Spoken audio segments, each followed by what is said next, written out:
السلام علیکم ورحمۃ اللہ وبرکاتہ۔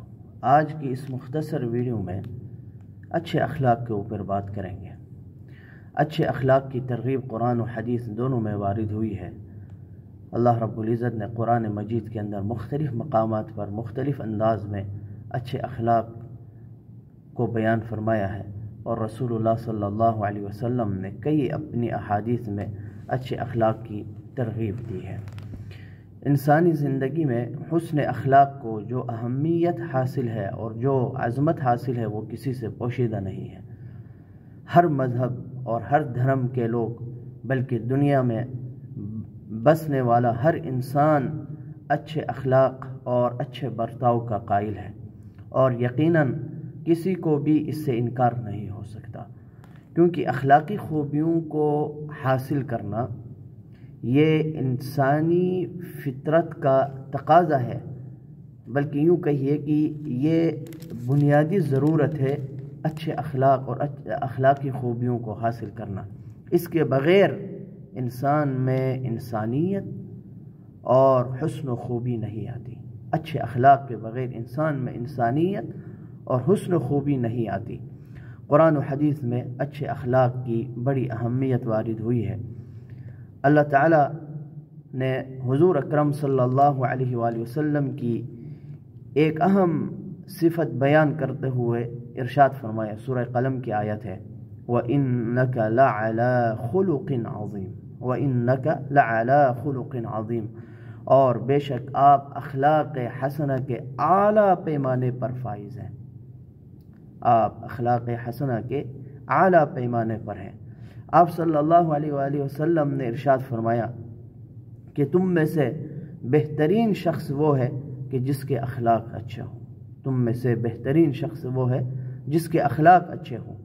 اور ایک روایت حضرت جابر رضی اللہ تعالیٰ عنہ کی روایت ہے، اور جس میں رسول اللہ صلی اللہ علیہ وآلہ وسلم نے ارشاد فرمایا، بہت اہم بات ارشاد فرمائی ہے۔ کیا فرمایا؟ کہ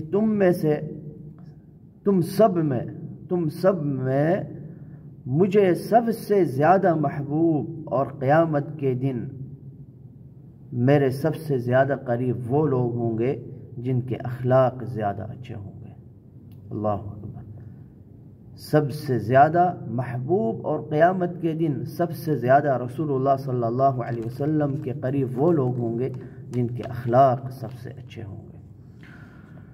اور پھر ایک حدیث میں رسول اللہ صلی اللہ علیہ وسلم نے ارشاد فرمایا، اس کے مقابلے میں برے اخلاق والا جو انسان ہوتا ہے، جس کے اخلاق اچھے نہیں ہوتے، جھگڑالو ہوتا ہے، اس کے متعلق ارشاد فرمایا، جس کا مفہوم ہے کہ سب سے زیادہ ناپسندیدہ شخص اللہ کو وہ ہے کہ جو زیادہ جھگڑالو ہوتا ہے، زیادہ جھگڑالو ہے۔ یعنی دین اسلام کی اہم ترین تعلیم یہ ہے کہ انسان کو ہر وقت دوسروں کے سامنے غصہ دکھانے، دوسروں سے الجھنے، لڑنے جھگڑنے اور معمولی باتوں پر فتنہ و فساد برپا کرنے کی بجائے صبر و تحمل اور برداشت، عفو و درگزر، تحمل، بردباری اور خوش اخلاقی و نرم مزاجی کو اپنا شیوا اور اپنا شعار بنانا چاہیے، کیونکہ اسی میں سبھی کے لیے دونوں جہانوں میں خیر و خوبی، صلاح و فلاح اور عافیت و سلامتی کا راز پوشیدہ ہے۔ اللہ رب العزت نے جب حضرت موسیٰ علیہ السلام اور ان کے بھائی حضرت ہارون علیہ السلام کو فرعون کی طرف جب بھیجا، وہ فرعون کی جس نے انا ربکم الاعلی کا دعویٰ کیا کہ میں ہی تمہارا سب سے بڑا رب ہوں، تو کیا فرمایا؟ فَقُولَا لَهُ قَوْلًا لَيِّنًا فَقُولَا لَهُ قَوْلًا لَيِّنًا، نرمی سے بات کرنا۔ فرعون کی طرف ان کو بھیجتے ہوئے اللہ اپنے اولو العزم دو پیغمبروں سے یہ ارشاد فرماتے ہیں کہ ان کے ساتھ نرم لہجے میں بات کرنا۔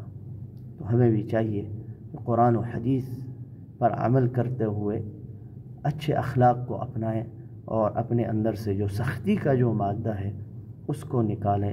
انشاءاللہ دنیا میں بھی کامیاب و کامران ہوں گے، اور آخرت میں بھی رسول اللہ صلی اللہ علیہ وآلہ وسلم کا